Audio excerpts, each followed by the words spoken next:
queridas y queridos oyentes y televidentes, a un nuevo programa de radio y televisión de Diario Salir. Anoche tuve un sueño, un programa dirigido y presentado por Fernando J. Aguas y una servidora, Julia Higueras. Fernando J. Aguas, el del pelo largo morenazo.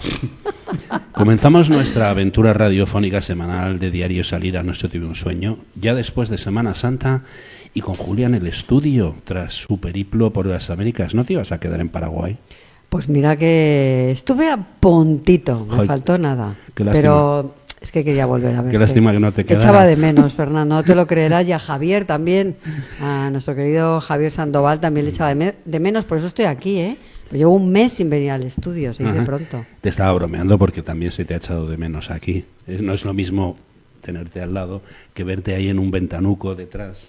Sí, ¿verdad? Bueno, ahí... yo te veo ahí en la pantalla. Bueno, porque el último programa lo hice desde Pilar, desde el sur de Paraguay, la verdad. ¿Y qué tal por allí? Estupendo, ¿no? Fantástico. Es un país maravilloso, la verdad. Y la gente es increíble. Y el embajador, gran amigo del programa, muy mala persona y te ha tratado fatal, ¿no? Un abrazo muy grande a Javier Parrondo por cuidarme tanto y por enseñarme ese país, porque de su mano hicimos diferentes viajes y, bueno, fuimos al norte, al sur, al centro, bueno, un montón de sitios. Bueno, al próximo me apunto yo, que me invitó. Sí, claro. Pues ya sabes, eso ya lo arreglas tú con él. Así muy bien. Pues si te parece, vamos a ir empezando. Pues sí, ya sabes, le contamos a nuestras y nuestros queridos oyentes y televidentes pues que a Diario Salir, anoche tuve un sueño. Es un programa hecho por dos revistas muy diferentes en sus contenidos y estilos, pero con muchas cosas comunes, como el optimismo, el compromiso, la accesibilidad, no sé. La protección medioambiental. Muchas cosas. El pensamiento sostenible que está en nuestro ADN, la verdad. Y te voy a contar una cosa, Julia. Dime. Cada vez estamos más cerca de los 200 programas. Creo que cumpliremos en junio esos 200 programas. ¿200 programas? Bueno, pues ya sé cómo lo vamos a celebrar, ¿eh, Javier? Con unas arepas de huevos estrellados, en honor de nuestro, ya diremos de quién, pero de nuestro primer invitado de hoy, que te ha dado una idea fantástica. Yo arepas puedo comer, qué ganas, qué hambre. Mira, hoy vamos a hacer un programa sobre emprendimiento y microempresas, que como siempre vamos a hacer con los objetivos que nos marcan el camino, que son el sentido crítico. Estamos siempre abiertos a la esperanza y con vocación de servicio público. Desde luego, abiertos a la esperanza, porque con la que está cayendo, madre mía, hay que ser muy esperanzados, como decía nuestro querido Federico Mayor Zaragoza. Así que, bueno, por el punto común del emprendimiento en el que nos va a acompañar, ¿no?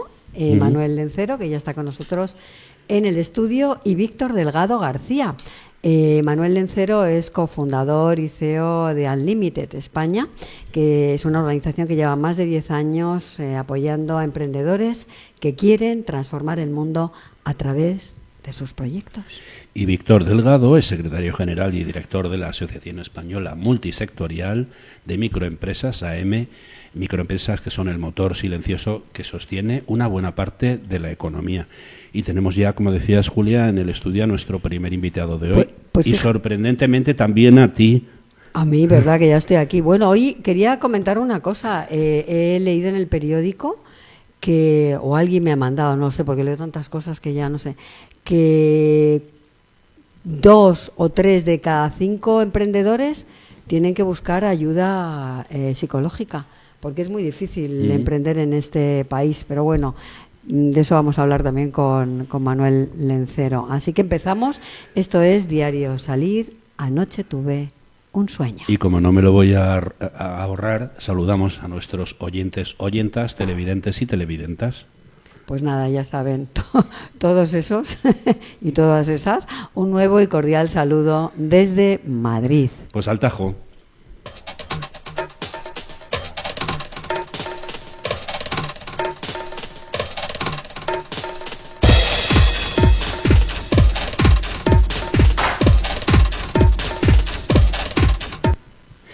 Pues ya lo has apuntado, Julia, pero ¿por dónde empezamos? Pues Fernando, hoy, como os he comentado hace unos segunditos, nos acompaña en el programa Manuel Lencero, que es una figura clave en el mundo del emprendimiento social e innovación con impacto. Es, como anunciaba hace un momento, cofundador y CEO de Al Límite de España, una organización que lleva más de una década apoyando a emprendedores que quieren transformar el mundo a través de sus proyectos y a través de, bueno, de su trabajo. Pues déjame que diga que antes de lanzarse al emprendimiento social, Manuel trabajó durante años en el sector corporativo, pero un día decidió dar un giro radical, apostar por el propósito, por las ideas que cambian vidas y por quienes se atreven a hacerlas realidad. Pues sí, fíjate, arriesgarte, un tipo valiente. Un sueño, ¿no? Creer que los sueños están para cumplirlos y bueno, y arriesgarte y cumplirlos. Y desde entonces Fernando ha sido mentor de decenas de startups, ¿se dice así? Sociales, conferenciantes, profesor y una voz imprescindible cuando hablamos de impacto real. Así que bienvenido, Manuel, gran amigo, por estar aquí en este programa y acompañarnos esta mañana de radio. Muy amable. Que además repites porque yo no me acordaba, entraste hace año y medio desde Santander. Sí, fue fantástico. Sí, lo que pasa es que tú estabas en pantalla, no estabas allí. Sí, lo que pasa es que no me acordaba y nos reímos muchísimo en aquel programa. Sí, lo pasamos fenomenal. Hoy faltan esas birras con las que celebramos aquel programa desde el Club de Tenis de Santander. Pero vamos a empezar con la entrevista, Manuel. ¿Cuál fue el momento clave que te llevó a dejar a ti el mundo empresarial tradicional y apostar por el emprendimiento social? ¿Cómo se hace eso? ¿Cómo se llega a ese momento? Bueno, yo creo que a mí me sonó el cuerpo. O sea, yo me rompí claramente. Yo creo que es algo que uno no quiere darse cuenta porque no mira directamente al problema, quizás por valentía o por inmadurez. Y arranqué emprendiendo con 20 años y a los 30 y algo menos de 38, bueno, yo creo que venía sufriendo una crisis de coherencia. Es decir, a mí montar empresas y tener ambición por ganar dinero no me parecía un problema. Me empecé a romper un poco la cabeza cuando empecé a dar cuenta. Perdóname, me están diciendo que por favor te acerques un poquito al micrófono. ¿Sí? O que cojas bien la mesa y te la acerques. Vale, me acerco más. No, yo creo que me rompí, como te digo, en un momento de mi vida en el que yo seguía pensando que era muy emocionante montar compañías, pero que no cubrían, digamos, mis expectativas no mundanas, sino más espirituales, por decirlo de alguna manera. Creo que las compañías, más allá del ejercicio de emprender y de crear empresas y de ganar dinero, tiene que haber un trasfondo mucho más profundo de legado y de trascendencia. Yo no lo encontraba en la economía o en la empresa tradicional y salí a buscarlo después de romperme. Dije, yo sí quiero seguir emprendiendo, pero que mi emprendimiento genere transformación social y medioambiental, que cuide de lo que más me importa y no tanto de si doy más o menos dinero, ¿no? Ya, la verdad que, bueno, que hacer que las empresas sean económicamente viables está muy bien, pero si no tienen propósito, pues si solo son máquinas de hacer dinero y no se invierte nada más, pues fíjate dónde estamos ahora mismo, sí. ¿no? Perdona, así Julia, que, es que has usado un término que puede que haya mucha gente que no entienda a qué hace referencia. ¿Qué es una empresa con propósito? Brevemente, para que la gente lo sepa. Yo te pongo un ejemplo porque se entiende muy bien al revés, porque me han preguntado muchas veces, bueno, ¿qué es un emprendedor de impacto social? Digo, pues imaginaros la secuencia de pensamiento de un emprendedor regular. Un emprendedor regular, tradicional, como yo hace 30 años, pensaba, ¿qué idea genial tengo de negocio? Con esta idea me voy a forrar y la consecuencia de esa actividad no me importa nada. Me da igual. Si genero o no genero mal o bien, esa parte no me afecta. Yo estoy seguro que esta idea es brillante y con esto voy a generar mucho rendimiento económico. O sea, como propósito, digamos, o como fin último, tienes la generación de dividendo económico. ¿Cómo piensa un emprendedor de impacto social? Que creo que te lo voy a ilustrar bien, ¿eh? Él dice, joder, mira qué idea tengo que resuelve un reto social y medioambiental profundo y como consecuencia, que no como fin, genero dividendo económico. Es una sutileza en el esquema, en la ecuación, que cambia el orden de las cosas. Además no quiere decir que no vayas a ganar tanto. No. A lo mejor ganas hasta más. No. Y es una de las cosas que creo que hay que poner encima de la mesa. La gente se piensa que un emprendedor de impacto social no tiene ninguna ambición económica, no tiene ninguna necesidad de crecer económicamente. Y lo que hablamos hace ya tiempo con grandes corporaciones es, tienes que entender que el impacto social es una ventaja competitiva. que ha venido aquí para generar mejores negocios, que cuanto mejor hagas tu trabajo en términos de impacto social, más rentable vas a ser en términos económicos. Si es que no están disociados. No está. Perdona, Julia, que te he cortado. No, ¿Ibas a hacer una pregunta? No, que está muy bien, porque además muchos de nuestras y nuestros oyentes pues no saben la diferencia entre impulsar empresas con propósito y solo con propósito económico, ¿no? A mí me gustaría apuntar, Fernando, como hemos dicho antes, que Unlimited lleva 10 años impulsando el ecosistema del impacto en España. En este tiempo creo que han acompañado a más de 120 startups de impacto, a más de 20 grandes organizaciones y ha beneficiado a más de 5 millones de personas. ¿Cómo nace Unlimited y qué vacío creíais que era necesario cubrir? Yo tiendo a pensar que Unlimited nace como una anomalía en el sector empresarial y que viene al sector a ayudarle a evolucionar, fíjate. Precisamente porque ponemos encima de la mesa que hay una realidad empresarial diferente a la que ya conocemos y es esa que pone el impacto social y medioambiental al mismo nivel que el económico.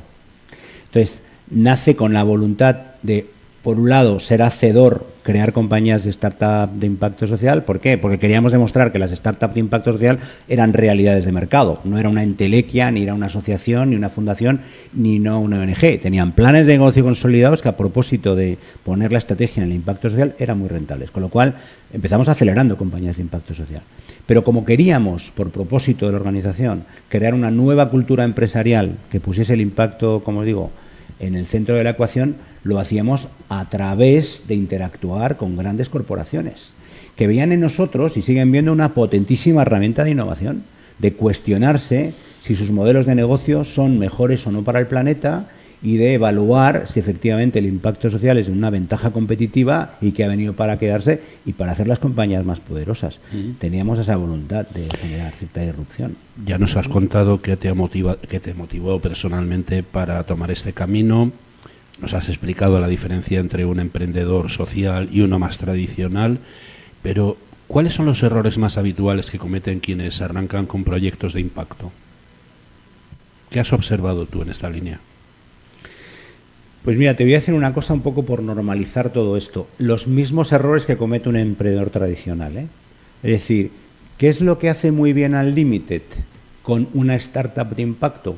Nosotros nos llegan proyectos a la fundación que tienen un clarísimo ADN de impacto social y no tienen las herramientas empresariales o industriales para hacerlos sostenibles. Es decir, que el propósito lo tienen inculcado como un tatuaje, pero no tienen las herramientas para hacerlo poderoso. Entonces, ¿qué es lo que nosotros intentamos? Que la parte industrial, que la parte de herramienta se consolide. Es decir, que tus accesos al mercado, que tu financiación, que tu intermediación, que tus postulados de marketing, que tus estrategias sean fuertes, porque el impacto ya lo tienes en ADN, ¿no? Entonces yo te diría que fallan en casi todas las compañías, sean de impacto o no de impacto, en lo que fallan todas las compañías, en acceso a financiación adecuada, en un modelo de negocio que no aporte valor o que no aporte valor diferencial, en la propuesta de valor, en un equipo que no sea un equipo consolidado, comprometido, fallan por lo mismo. Fallan por lo mismo. Yo te diría que lo único que tiene el impacto social, que nosotros sí que es cierto que a lo largo de 10 años nos ha pasado de todo en Unlimited. Hay compañías que creen que generan impacto social y te vienen a vender que generan impacto social, pero es mentira, no generan impacto social. O sea, te dicen que van a crear, muy probablemente por ser aceleradas, porque el proyecto con Unlimited siempre les genera asesoramiento, formación, divulgación, financiación, pero no hay una tesis de impacto que avale la capacidad transformadora de la compañía.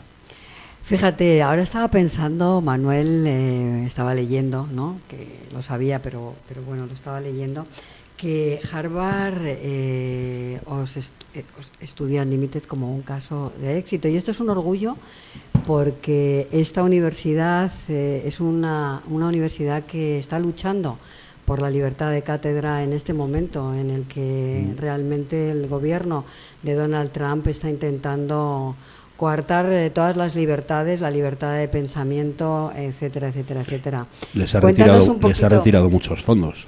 Sí, bueno, 2.000 millones y ahí estaban. Pero ellos están resistiendo. Es una universidad que está abanderando, bueno, pues esta defensa de la libertad de pensamiento frente a los intereses políticos. Y bueno, es un ejemplo para otras universidades como Columbia, que también se han puesto en pie, etcétera, etcétera.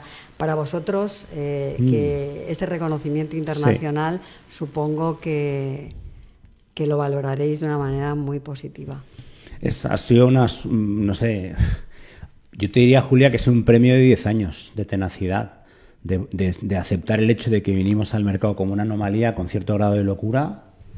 Que vinimos a hablar de aquí de una nueva manera de hacer compañías, de que las compañías que generan impactos real positivo venían a quedarse y que la economía tradicional, si no se redefinía, se iba a morir, pero todo desde un enfoque un poco fuera de la caja, con lo cual eso es el riesgo que tiene a veces un pensamiento loco, ¿no?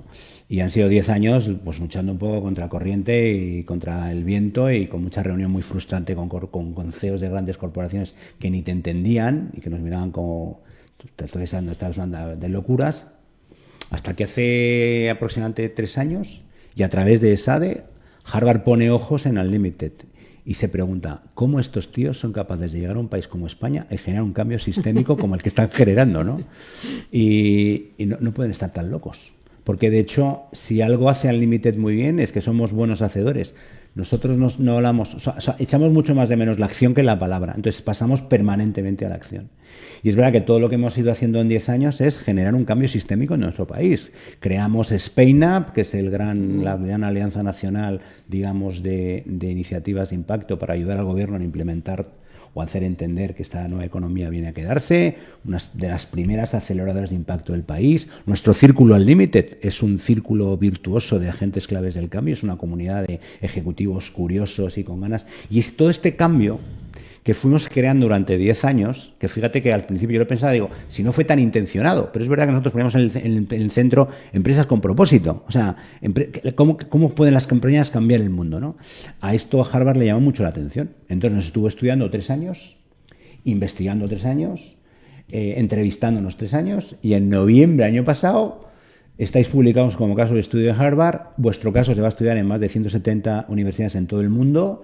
Y que sea español y que sea una fundación, me parece un super premio, un regalo de 10 años de trabajo. Un espaldarazo. Desde luego, vamos, mira, se me ponen los pelos de punta. La verdad que qué bonito, ¿no? Cuando el buen trabajo se reconoce. Y además lo que ha dicho él, una empresa española, una fundación española que sea reconocida por Harvard. Oye, ¿te encuentras a menudo con discursos de impacto vacíos? Los vendemotos, eso que se llama greenwashing y social washing, que, oye, mira, es que tengo este proyecto que es muy verde, y luego no tiene nada que ver con el verde ni con el verde clarito. Sí, claro. Y me da pena, en realidad me da pena. O sea, vamos a ver, me da pena alguien que se acerca al límite diciendo que tiene una empresa o un propósito, una propuesta de valor muy impactante y que todo se quede en nada, porque en realidad es un ejercicio de marketing o una estrategia comercial puntual. Y dices, no, tío, que esto va de que tu ADN, en tu modelo de negocio, generar impacto social es lo más importante. No es una campaña ni es un ejercicio puntual de marketing. Entonces me da pena porque es que es verdad que cuando cambias el enfoque del negocio de una compañía y le pones el impacto en el centro, la compañía cambia. Y eso es aplicable a cualquier compañía grande o pequeña del mundo. Simplemente hay que tener la valentía de mirar el negocio desde otro enfoque. Que a lo mejor no sea rendimiento inmediato, que es muchas veces lo que están abocados muchos CEOs, a ver si doy resultados y crezco un 13% en 3 años. Oye, tío, ¿y por qué no creces en 15? Y bates ese modelo de negocio y lo conviertes en un modelo que esté más cerca de las grandes necesidades del ser humano. Y a lo mejor no crezcas como un diente de sierra, pero vas a crecer de forma mucho más sostenible y equilibrada. Quizá más que hablar de crecimiento económico, deberíamos hablar de desarrollo económico. Esto es. ¿No? Yo creo que hay una cosa que un día me dijo un tipo muy sabio y muy sencillo, y me dijo, Manuel, tú explícame una cosa, tío, ¿cómo puede ser que las compañías quieran crecer todos los años un 7%? En un mundo con recursos ilimitados? O sea, ¿cómo puede crecer todo de forma ilimitada en un mundo con recursos limitados? Digo, muy buena pregunta, tío. Es que es verdad. Es que nos hemos comido hace ya mucho tiempo el planeta, ¿eh? O sea, yo creo que ya estamos, no sé este año cómo va, pero el año pasado, cerca del mediados del mes de julio, ya nos habíamos comido los recursos del planeta. El 7 o el 10 de junio, no me acuerdo. O sea, teníamos todo un año que vivíamos de crédito del planeta. Y claro, la gente decía, pues es verdad que para comer esta sociedad que tenemos vamos a tener 2,5 planetas para poder sobrevivir. Esto es un poco locura, ¿no? O sea, sí, esto decías tú una vez, que me acuerdo una frase hace muchísimos años, que hablabas, no, nosotros no necesitamos, no estamos aquí para venir a proteger el planeta ni nada, el planeta no nos necesita. No o sea, necesita. Realmente No cuando le necesita. sobremos, pues Mira, nos expulsará sí. como un virus. Nada más, el planeta se cura a sí mismo, necesita tiempo, pero... La regeneración, es la regeneración. única manera. Que hay una ¿no? cosa que, joder, Julia, gracias, porque mira, voy a mucha reunión y sostenibilidad, y la sostenibilidad, y yo siempre pregunto, ¿pero qué hay que sostener? Si hay que sostener, si hay que hablar de regeneración, si estas nuevas corrientes de pensamiento económico, que es la economía, la cultura regenerativa, yo creo que me empiezan a poner encima, por ejemplo, empiezan a erradicar el concepto de basura, qué interesante, ¿no? Todo no que sea reciclable, sino todo es utilizable para regenerar lo destruido. Entonces, dejemos de hablar de sostenibilidad y hablemos de regeneración. Si es que lo que hay que sostener es poco, si lo que hay que hacer es crear más, Efectivamente, hay que ¿no? desarrollar. Como Me gusta más ese concepto, el de regeneración, que el de sostenibilidad. Sí, sin duda. Y lo que pasa es que no nos queremos dar cuenta de que nos estamos cargando el planeta. Sí. Con los plásticos, por ejemplo. Sí. Un ejemplo. Vamos a acabar con los plásticos de un solo uso, pero se va prorrogando y prorrogando y prorrogando, porque es que, claro, a las empresas no les viene bien, a las grandes multinacionales. No, vamos a ver, si somos serios, somos serios. Si se va a prohibir los plásticos de un solo uso, pues se prohíben. Y cada uno que se agarre al palo que más pueda, ¿no? Cuando hay alternativas, además. Claro, Lo que pasa es es que que hay el lobby alternativas. del plástico es un lobby peligroso, pero mira, todavía teníamos en el Círculo Unlimited a un chaval que está con un proyecto de bioplásticos. Y me decía, tío, tenemos unos plásticos cojonudos que generan en orgánico, que se degradan con cierta... Igual no son tan resistentes. ¿Y qué importa? Un plástico de un solo uso, si es que aunque sea, efectivamente, punto, ¿no? ¿no? Pero no, yo creo que hay lobbies, poderosos lobbies, el del plástico, que no deja de crecer, no decrece, sigue claro. creciendo, ¿no? Nosotros tenemos un amigo del programa que está haciendo, de hecho van a montar una fábrica en Galicia, ahora la tienen a punto de abrir, que se dedican a hacer todos estos productos, pajitas y demás, con residuos del agave. Así que es totalmente biodegradable, no deja microplásticos, se disuelve pasados 200 y pico días, aunque hagas un mal uso de ello, pero no queremos coger al toro por los cuernos. ¿Cuáles dirías que son los principales retos a la hora de escalar un proyecto con impacto sin perder el alma, el propósito? ¿Cómo lo ves tú? Pues precisamente no perdiendo el alma ni el propósito. A veces cuando tienes un proyecto exitoso y te dejas de deslumbrar por el brillo del dinero, empiezas a perder el no en consideración por lo que viniste aquí a hacer las cosas. Yo creo que es imprescindible que la gente no pierda de vista por lo que vino. Y que si efectivamente el proyecto es exitoso en lo económico, que es perfecto que sea exitoso en el económico, que pretenda ser entonces mucho más impactante el proyecto. O sea, que yo creo que la determinación del emprendedor, el no, como siempre decimos en el Limited, el no moverte de la línea, es lo que hace que el proyecto sobreviva. Eso necesita un grado de compromiso, de valentía, de integridad y de honestidad altísimo. Y coherencia. Coherencia. Que tiene un premio, un precio y hay que estar dispuesto a pagarla. Sí, eso es. La coherencia. Eso es. Sí. Entonces, yo lo que siempre decía hace años, y no sé, alguien hace años nos preguntaba, Manuel, ¿y si vendieses al Limited? Y digo, yo tengo una fundación, no tengo una compañía. No, las fundaciones, y se montó intencionadamente para que nadie me hiciese esa pregunta, ¿no? Y dije, yo no lo vendería nunca. Otra cosa es que se extinga, y eso me gusta más. Que Unlimited, el futuro de Unlimited sea la extinción. Será porque no necesitamos crear compañías de impacto social, porque todas se crean desde impacto social. Sí que entiendo un Unlimited extinguido y no un Unlimited vendido. Pero además de esto pensé, nunca lo vendería porque me estaría traicionando a mí mismo. ¿Qué sentido tiene lo que he hecho después de tantos años si esto lo convirtiese en, se lo voy a dar hasta Big Four para convertir en una cosa que no era, que lo haga muy rentable, pero que no toque lo que yo quería buscar cuando lo hice y mi frustración, que era legado, trascendencia? Yo creo que es importante ser determinado. El legado, la trascendencia, ¿no? El hacer de que Unlimited, antes de su extinción, pueda seguir viviendo sin ti, ¿no? Eso es. Que es lo que... Aquí hablas tú de vuestra metodología, ¿no? Que es primero creer, Claro. que es lo que tú hiciste, después crear Y luego crecer. y luego crecer. Eso es. En nuestra metodología es es tan orgánica que para mí es como todo el sentido común que puedes exportar a nuestra aplicación e implementación de nuestro modelo. Nosotros no sabemos, o sea, y os lo voy a decir en esta mesa, por ejemplo, ¿no? Yo estoy muy bien conmigo mismo, estoy centrado, vivo en coherencia, intento cuidarme, pero intento cuidarme incluso de pensamiento, intento hacer las cosas bien para sentirme bien. Yo quiero que Julia haga exactamente lo mismo. Y yo quiero que ayudar a Julia a que crea en ella. En el momento en que los dos creemos en nosotros, somos capaces de crear lo que nos dé la gana, que muy probablemente modificaríamos este proyecto de negocio, porque si creemos los dos, sí somos capaces de crear conjuntamente, desde la pureza innata, la integridad. Y si somos capaces de crear juntos porque creemos en nosotros, que no somos capaces de crear fuera de este ecosistema, fuera de las murallas de estas, que no somos capaces de acelerar fuera de este edificio, de gente que cree en ellas, que crea entre ellas, que no somos capaces de hacer crecer fuera de estas murallas. Que para nosotros era un modelo muy evidente en Unlimited. En Unlimited siempre dijimos cuando nacimos, las compañías son entelequias, son logotipos sin alma, lo que funciona en las compañías son las personas. Y aquí hay que poner a las compañías para que cambien el orden de las cosas son las personas. Vamos a hacer que las personas crean en ellas, que crean y que creen entre ellas y que crezcan más allá de las fronteras. Muy bonito que me hayas excluido, no vuelves al programa. ¿Sabes lo que pasa? ¿Sabes qué pasa? Que te he visto muy cansado y no he querido contar contigo.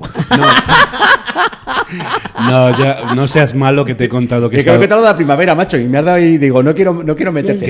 He estado muy cansado por la astenia primaveral. La verdad es que las alergias son una faena, pero ahora ya estoy bastante bien. Y Julia, como siempre, es que nos quedan 2 minutos. Ya, pues. Es que se hace cortísimo cuando te cuentan cosas tan interesantes. Y bueno, a ver, tendríamos que hacer un programa especial para seguir hablando de muchas más cosas porque se quedan siempre montones de preguntas en el tintero. Pero bueno, a mí me gustaría, Manuel, acabar esta entrevista preguntándote cómo ves el futuro del emprendimiento social en los próximos años. Yo creo que el emprendimiento social es la única alternativa al emprendimiento en el futuro, es la última frontera. Creo que las empresas que no generen impacto social positivo en los próximos 5 años van a estar condenadas al fracaso, se van a extinguir, porque ni va a haber un usuario que les quiera comprar, ni va a haber un talento que quiera estar con esas compañías, no van a ser capaces ni de retener ese talento y, por supuesto, no va a haber nadie que quiera invertirlas. O sea que yo creo, honestamente, que el emprendimiento social no es una moda, que es una nueva corriente de pensamiento empresarial que va a ser rentable y que ha venido a quedarse. Estoy absolutamente seguro. Bueno, te he engañado, no era la última pregunta. Porque me gustaría preguntarte 2 cosas más, vale, pero muy cortitas. Me tienes que contestar rápidamente. Un sueño y una llamada a la acción. Un sueño, morirme con todo hecho. Y una llamada a la acción es no conformarse, retarse permanentemente y, sobre todo, alguna cosa muy importante, alimentar la vocación de servicio de todos nosotros. Mucha vocación de servicio. Pues con esa vocación de servicio, yo siempre digo público, pues nos vamos. Muchísimas gracias, Manuel Lencero. Muy amable. CEO y fundador de Unlimited, una organización, una fundación que se estudia como caso de éxito en Harvard. Casi nada, Así que te esperamos en otro programa porque te llamaremos para que vuelvas, que han quedado muchas cosas, como decíamos antes, por Yo le he contar. dicho que le he excluido, ya no vuelve. No, macho, yo al final voy a contar contigo para hacer esa guerra de creer y crear, seguro. Seguro que Muy sí, bien. claro que sí. Pues muchas gracias, de verdad, Manuel, por haber estado con nosotros en De Aquí para Allá contándonos cosas tan interesantes. De aquí para allá, tú. Bueno, es que de aquí... No, pues eso es lo que te decía antes de la primavera, tío. Sí, es que estoy torpecito. De aquí para no, allá, yo tengo no. otro programa de radio que se llama así, pero no, en Diario Salina anoche tuve un sueño. Que también vamos de aquí para allá, no Sí. pasa nada. Ya Muy está. amables, muy amables por poner la oreja y darme la oportunidad de divulgar. Muchas Gracias gracias a a ti y enhorabuena. Gracias. Pues nos vamos a nuestra querida sintonía, que nos han olvidado aquí en nuestros queridos amigos, sí, adiós.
En un país donde las grandes empresas suelen acaparar los focos, hay un motor silencioso que sostiene una buena parte de la economía, las microempresas.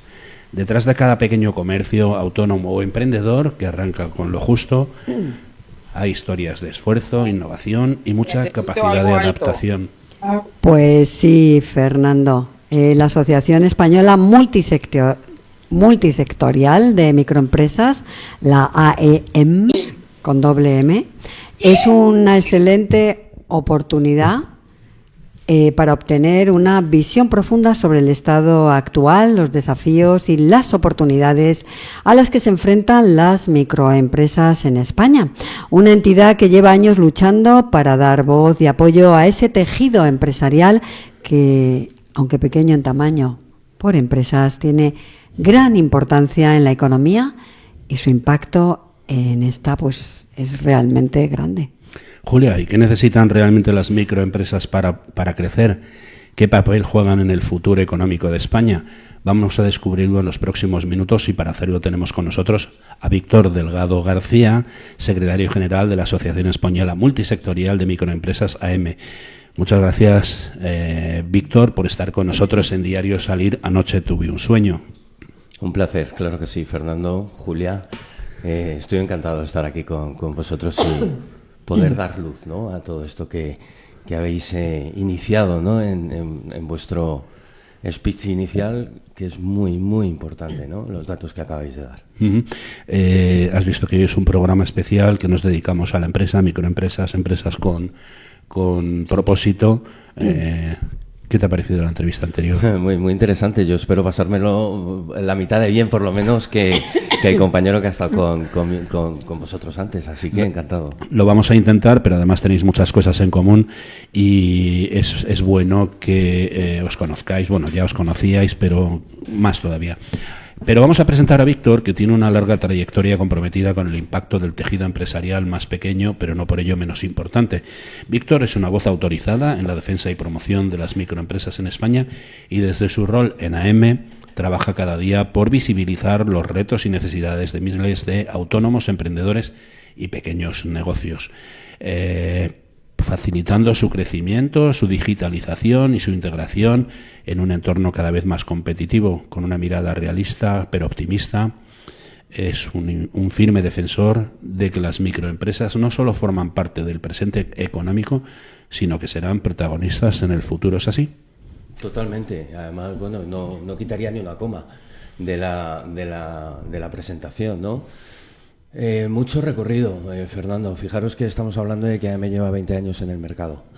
Concretamente lleva 21 años y 2 días, 3 días, porque recientemente, bueno, pues hemos cumplido 21 años el 20 de abril del 2004, casi que como la canción, en vez del 90, del 2004. No te echaba yo tantos, te echaba 16 o así. Más o menos, gracias. Pero sí es cierto que nos queda mucho recorrido. Afortunadamente las cosas están cambiando. Son 20 años de organización que en su objetivo inicial, en su constitución, se basaba en esto mismo que has comentado tú inicialmente. Una organización sin ánimo de lucro, con exención fiscal, que potenciara realmente al colectivo al que nos dirigimos. Y el nombre creo que no es por casualidad. Asociación Española, cubrimos todo el territorio nacional, multisectorial de cualquier sector económico y de microempresas. Este colectivo al cual permitirme que haga un paréntesis en mi exposición, porque microempresa en España lo define un Real Decreto desde el año 2007, consecuencia de la modificación que hubo en el Plan General de Contabilidad, donde los Estados miembros adaptaban normativa europea. Concretamente en España, ¿qué es una microempresa? Es aquella pequeña empresa que cumple una serie de requisitos, concretamente 3 requisitos, y debes de cumplir 2 de estos 3. El primero, no superar una media de 10 trabajadores. Fijaros. El segundo, no facturar 2 millones de euros, más de 2 millones de euros. Y el tercero, en balance, en activo, por lo tanto en pasivo, no tener más de 1 millón de euros.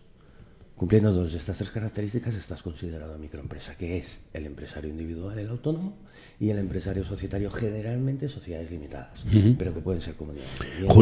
Julia, ¿contamos algo más de él? Pues sí, pero yo soy una microempresa. Tú eres una microempresa. Me acabo de dar cuenta. Bueno, soy micro, ¿eh? Con estos datos, el 93,1% del parque empresarial español es micro. Sí, la verdad que sí. Por eso decía que tenéis un papel muy importante en la sociedad. Sí, bueno, vamos a continuar, queridas y queridos oyentes y televidentes, pues presentándoos y contándoos un poquito más de quién es Víctor Delgado. Víctor es diplomado en técnicas de estudio y desarrollo personal por el Instituto Pascal, es diplomado en fiscalidad y gestor de negocios y está certificado en prevención de riesgos laborales. Es también comunicador y codirector del programa Cultura Emprende de Radio Intereconomía y emprendedor y empresario desde hace más de 17 años como CEO de... Grupo y ahora Villán. como CEO, ¿no? ¿Verdad? CEO del como grupo Villán Asesores. Bueno, la verdad, Víctor, ¿cuál es la...? Vamos a hablar un poquito de tu papel en la asociación, en AEMME, que a mí me gusta decir AEMME, como tiene 2 M's, ¿no? Y cómo ha evolucionado esta asociación desde su creación, porque ahora apuntabas hace un momentito que acabáis de cumplir la friolera de 21 años, ¿eh? No es fácil, no es fácil cumplir 10, 15 y mucho menos 20 años, ¿no? en el mercado.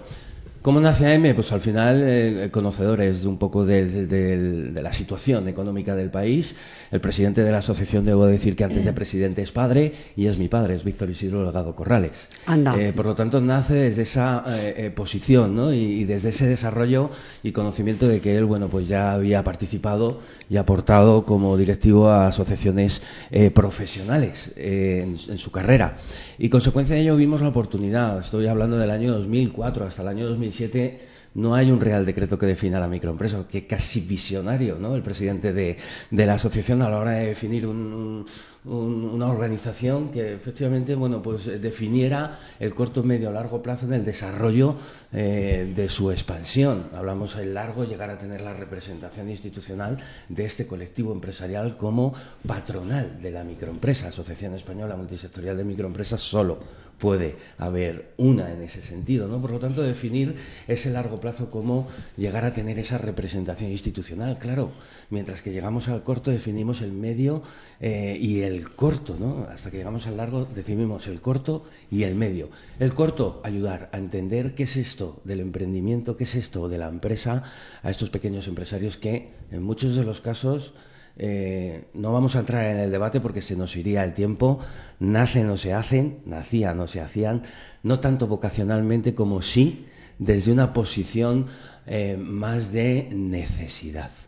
Ahí es donde entra el juego importante de la asociación, el trasladar ese conocimiento, esa formación, esa información al pequeño que nacía o se hacía en estos años, y consecuencia de ello, bueno, pues ayudarles, ¿no? A entender esa parte del desarrollo. Esto nos ha llevado a cumplir 21 años. Nos comentaba antes el anterior entrevistado, o el anterior amigo, nos gusta decir que lo nuestro son charlas de amigos, Manuel Lencero, que él Para las grandes empresas les decía, ¿por qué no hacéis una perspectiva a 15 años? Esto es imposible con las microempresas. Las microempresas necesitan el aquí y el ahora, ¿no? El día a día. El día a día. Fíjate que, bueno, la parte, lo decía Julia, ¿no? Empresario, además de cofundador y secretario general de la asociación, economista, especializado en desarrollo de negocio. Al final, en los planes de negocios hablaba 3-5 años, ¿verdad? Es inviable ahora mismo hablar ni siquiera de 3 años, por la inmediatez, ¿no? Quizás mucho tiene que ver esta situación en la que estamos ahora mismo viviendo, que es ese cambio de paradigma. O sea, no voy a centrar todo en la transformación digital. Yo en el año 2012 con Google ya hablaba de transformación digital. Nada tiene que ver, ¿no?, con la transformación digital de ahora. Pero sí es cierto que bueno, que es una herramienta muy importante que ha traído bajo el brazo, ¿no?, la situación compleja, ¿no?, de emergencia sanitaria que vivimos, y que se reconvirtió en económica. Y consecuencia de ello, apostar porque este colectivo empresarial tenga la capacidad de generar esa parte de inversión, y no solo, sino en el desarrollo y la creación de riqueza, es muy importante. Por lo tanto, el día a día se basa en esto, ¿no?, en lo que tú decías, y por contestar concretamente, es inviable pensar a un año, porque esto va tan rápido que al final, si no estás totalmente actualizado, si no te subes al barco no solo de lo digital, sino de entender el desarrollo económico hacia tu propio negocio, estamos abocados al cierre, al fracaso, ¿no? De ahí nace AM, potenciar que efectivamente a través de la comunidad, AM es una tribu de personas, de profesionales, de mujeres, de hombres que potencian el conocimiento en base al expertise que tiene. Me encanta eso de la tribu, ¿eh? Y perdona, iba a hacer... Tú y yo somos una tribu también. Yo también, si también me metéis ahí, encantado.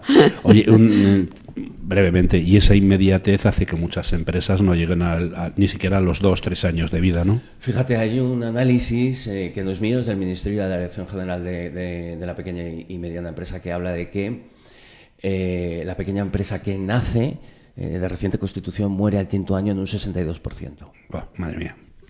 Es brutal la estadística. ¿Qué pasa? ¿Cuál es el motivo? ¿No? Muchos. No solo nos podemos quedar en el financiero.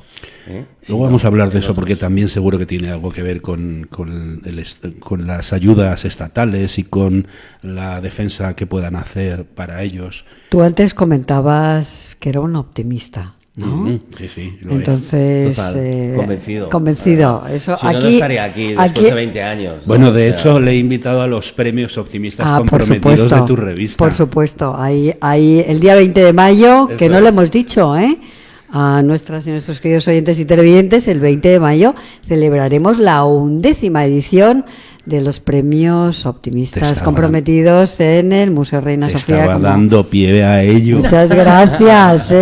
Pero, y que daremos difusión, por supuesto, en todas nuestras redes sociales de la asociación. Muchísimas gracias. Y del programa de Cultura Emprende Radio. Bueno, he de decir que hay que ser optimista para Julia, emprender. Hay que ser muy optimista. En este país, totalmente. Este señor que tiene un programa de radio nos ha invitado a que vayamos. ¿Ah, sí? Sí, señora. Ay, pues qué bien, encantada. El viernes pues vamos. Cambiamos los papeles. Yo ahí y vosotros aquí. Pero a mí no me gusta ser entrevistado. No quiero ser el entrevistado, pero bueno. Fíjate que por ti lo vamos a hacer. Después de camino de 7 años que llevamos en el programa, me pasa exactamente lo mismo. Cuando me pongo en este lado, como que ya digo, ¿qué está pasando? ¿No? Bueno, ¿cómo se llama tu programa y dónde Cultura Emprende Radio. ¿Y lo haces en? Radio Intereconomía, y se emite viernes y sábados a partir de las 6 de la tarde. Esta semana, maravilloso. Que no se lo pierdan porque estarán Fernando y Julia. Encantados de la vida en Intereconomía, sí, iba a decir, a mí no me sometas a un 3er grado que no lo soporto, me echo a llorar. No, bueno, yo a reír, porque yo soy muy optimista. Él es un poquito, está afectado por la astenia primaveral, es un poquito menos optimista. No, ya estoy mejor. Pero ya está mejor. Le he pasado bastante regular. Pues a mí me gustaría, cuando oyéndote, Víctor, que estabas hablando, bueno, pues que esta asociación es una asociación multisectorial.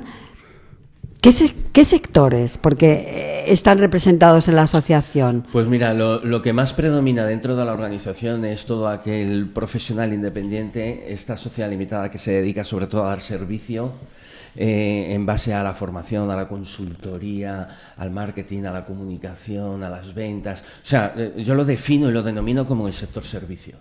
El sector producto es todo el comercio tradicional, por decirlo de algún modo. El resto lo tenemos dentro de la asociación. Al final el objetivo real es ese, dar opciones a este pequeño empresario para que tenga ese abanico, ¿no?, de conocimiento en el desarrollo de su negocio. No solo debe de saber de su actividad económica, sino tener un conocimiento general de qué es esto, porque tradicionalmente el pequeño no puede tener áreas o departamentos internos.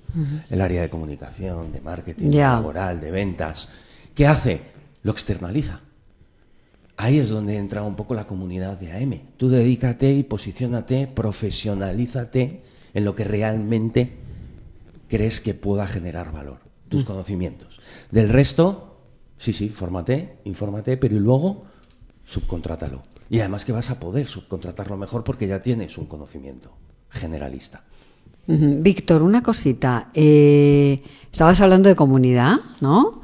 De AM. ¿Qué hay que hacer para pertenecer a esa comunidad, a esa tribu? Fácil, ser microempresa, lo primero. Fijaros, hablábamos de tribu, hablábamos de comunidad. El modelo de AM se basa en el colectivo empresarial. Quiero decir, AM nace en el año 2004 y su expansión se desarrolla territorialmente por delegaciones y subdelegaciones, estando en España y a nivel internacional, en Perú, en Colombia, en México, en Uruguay, en Argentina, en Francia, a nivel internacional, a nivel nacional, delegaciones, subdelegaciones en las principales ciudades y áreas definidas internamente. Partiendo de la base que al final, cuasi empresarialmente, define una organización donde potenciar el sector económico. Por lo tanto, al final, todo aquel que me esté escuchando, que realmente le interese formar parte de una comunidad de personas, somos personas y luego profesionales, es fácil, www.asociacionmicroempresas.com. Ahí está toda la información. Perfecto. ¿Y qué os distingue a AM, como dice Julia, de otras asociaciones empresariales de España?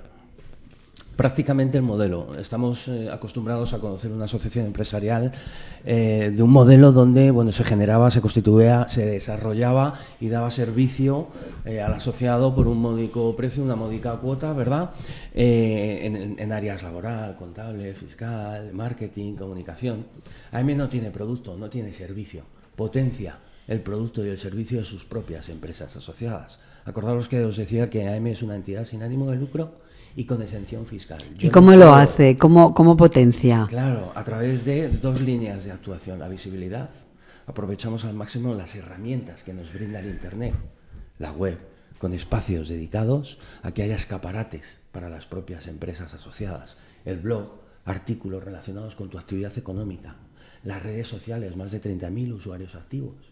El programa de radio, Cultura Emprende, de Radio Intereconomía. O sea, todo aquello que pueda potenciar en el desarrollo de plataformas de Internet a disposición del asociado.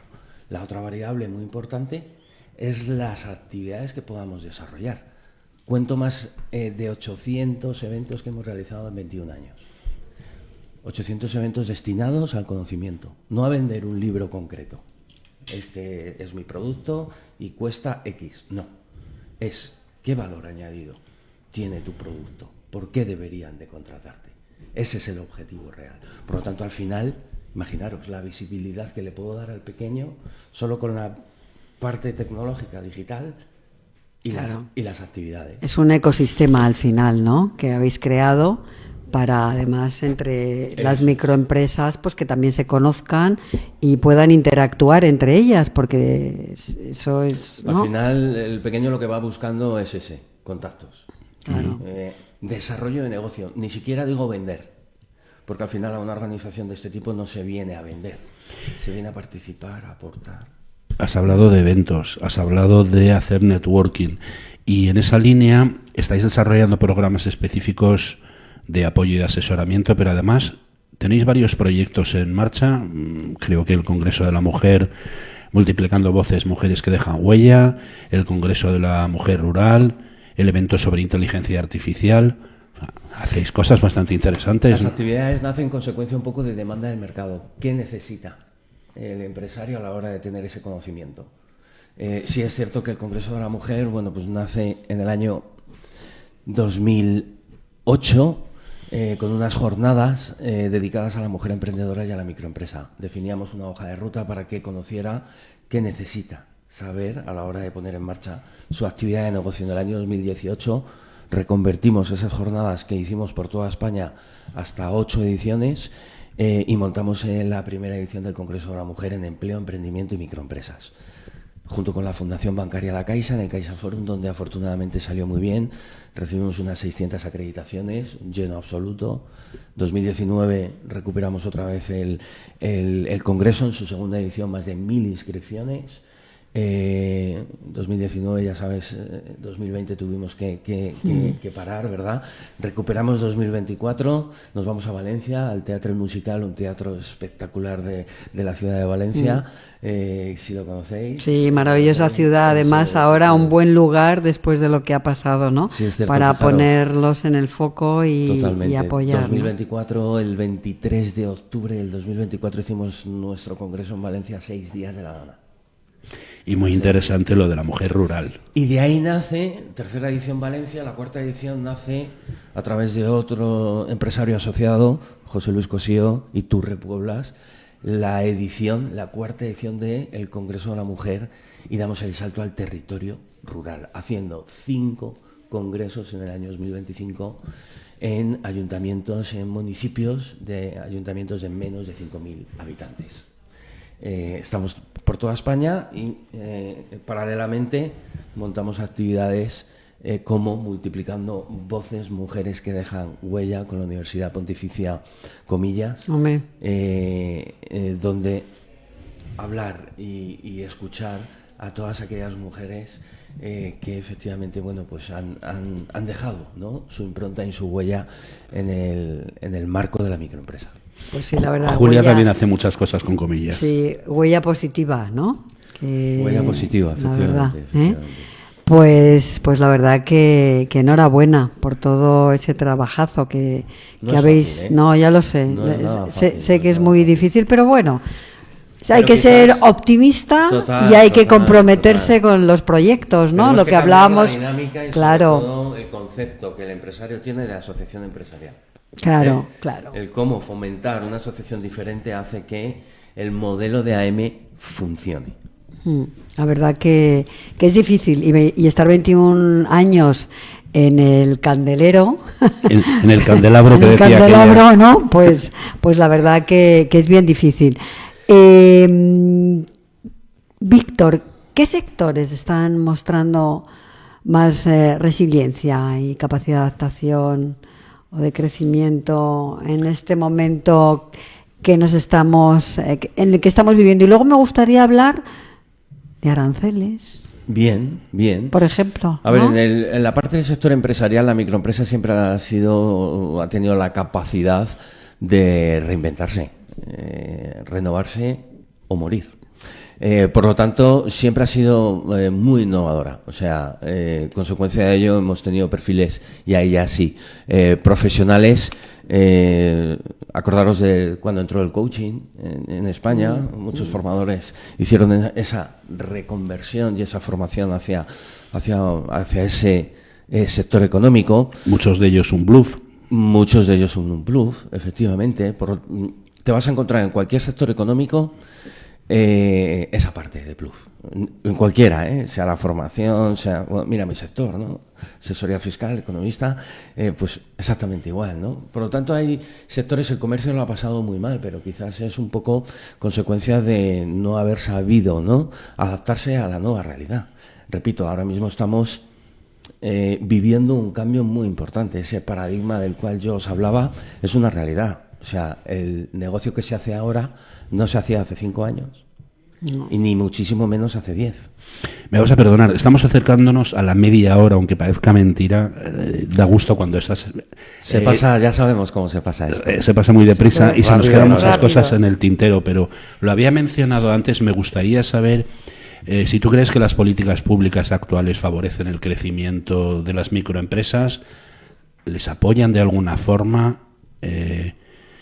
La es respuesta cuando es un no rotundo. Un no rotundo. O sea, aquí sí rompo una lanza, ¿no? En favor también de la microempresa. Fijaros, esto es historia, quiero decir. La anterior crisis económica fue la del 2007-2008, ¿verdad? Sí. El boom del emprendimiento nace con la Ahí. crisis económica del 2007-2008. Es consecuencia de que el mercado nacional se paraliza y consecuencia de ello las instituciones lo que más fomentan es el emprendimiento y la internacionalización. Son dos líneas de actuación que nos va a permitir como nación salir, como país un poco salir de todo de toda esa crisis, ¿no?, generada por las entidades bancarias, ¿no? Consecuencia de ello, fijaros hasta dónde hemos llegado, ¿no? El desarrollo, el emprendimiento se fomentó y no se ayudó como se debería de haber ayudado. Porque al final, yo decía, hay un marco jurídico que define a la microempresa. Realmente a lo que queremos llegar es a un marco económico. Que hay una diferenciación clara entre el micro, pequeño, mediano y grande, que no lo hay. Ahora mismo estamos todos en el mismo saco, por decirlo de algún modo. En impuestos, no solo directos, sino indirectos, en el desarrollo económico. Al final se nos acerca más a la mediana, a la pequeña mediana, pyme, es un concepto, es una terminología. Yo siempre digo que en España hay un punto de partida para crear empresas y crear startups y trabajar que es completamente erróneo. En Inglaterra es usted trabaje y luego paga, y aquí es usted pague y luego trabaje. Efectivamente, Ya. monto una sociedad y ya estoy pagando inicialmente, o sea, sin haber incluso facturado, ya estoy trabajando. Otros países europeos, ni siquiera me voy y salto el charco a Latinoamérica o a Hispanoamérica, ¿no? En Europa mismo lo tenemos. Quieres crear, quieres desarrollar una actividad económica, crea una empresa, en el momento de que factures, ya ahí es cuando la institución ahí tiene está, los elementos claro, para fijarse si estás haciendo bien o mal. ¿Estás facturando? Pagas. ¿No estás facturando? No pagas. Claro. Mientras no tengan el valor de coger al toro por los cuernos, vamos mal. Pero porque no conocen el sector económico. O sea, están en otra liga, como yo digo. Ajá. Oye, nos queda medio minuto, Julia. ¿Quieres hacer una última pregunta? Pues a mí me gustaría que nos dijera Víctor cómo ve la asociación dentro de 21 años más. Oh, bueno, muy, muy interesante. Fíjate que ahora mismo son 42 las personas que forman parte de la estructura organizacional de la asociación. De aquí a 20 años yo veo a la organización con un peso muy importante, ¿no? E interesante dentro de esta estructura y además cumpliendo el corto, el medio y el largo plazo que es llegar a tener la representación institucional. Y también muy corto te voy a decir que nos digas qué consejo le darías a alguien que está pensando emprender, sobre todo un chaval joven. No lo hagas. No, hazlo, es importante, hazlo y apóyate en AM. O sea, hazlo y apóyate en organizaciones que te van a ayudar a entender no solo tu modelo de negocio, que lo tendrás claro, sino el resto. ¿Qué pasos tienes que dar a la hora de desarrollar tu actividad económica? Y quizás yo cerraría con una frase, ¿no?, que siempre me gusta decir: no esperes el momento perfecto, toma el momento y hazlo perfecto. Muy bien. Pues me gusta eso. Ya sabes, toma el momento y hazlo perfecto, está en tu mano. Víctor, muchísimas gracias por acompañarnos hoy en Diario Salir Anoche Tuve un Sueño y por compartir con nosotros una visión tan clara y comprometida con el futuro de las microempresas. Ha sido un placer conocer más de cerca el trabajo que hacéis en AM y sobre todo poner en valor ese gran motor económico que representan los pequeños negocios en nuestro país. Muchas gracias. Nos vemos el viernes. Nos vemos el viernes. Hasta el viernes. Bueno, pues como nos hemos entretenido con mucho gusto, nos vamos a despedir a la carrera. Julia, esto ha sido todo por hoy. Amigos escuchantes, videntes por streaming, tedeteros canarios, catalanes y de otras partes de España, se nos ha acabado el tiempo. Esto es radio y televisión y hay que cumplir horarios. Pues sí, nos vamos corriendo, pero nos vamos muy contentos. Así que decir que siempre se hace corto, que volvemos la semana que viene y siempre con más ganas, con más optimismo, con más ilusión, si es posible eso. Mismo día, mismo sitio, misma hora y con Julia de nuevo en el estudio. Pues sí, Ya saben, esto fue Diario Salir. Anoche tuve un sueño. Nos vamos y nada más. Nos vemos por televisión, nos escuchamos por radio, etcétera, en plataformas, en bla, bla, bla, bla. Y nos bla. vamos. Saludos cordiales. Chao, cuidaos mucho. Abrazos.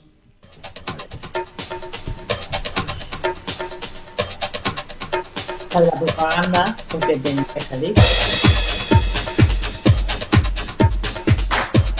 Y también por no la eléctrica. Y pone algo.